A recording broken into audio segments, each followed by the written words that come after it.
Ewo Akyem Wenchi Health Center ewo denchembuo mensinimu ewo apoemantam akasa asre abansa ni dema da wonhwe na ayasabia no wonsiesie ho kama empejam ema wo mu na nam saa kwan so beboa ama apomodin pa ne ayaresa etumi akoso wonum da desredie etudwa abra Alpha Gold Ghana Limited wonum edi enuane sika na afen so COVID-19 ho akade ekoche wonum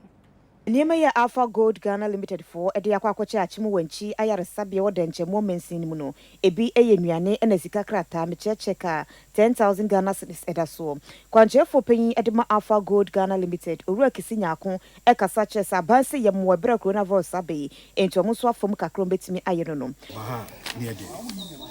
yeah PPs so dodwa eswene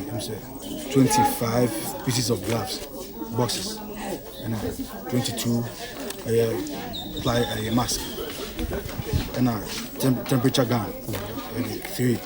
and it's had a cash of 20,000 that's a account hospital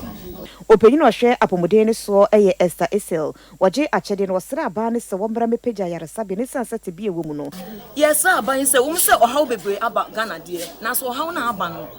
say wo apomodin so eye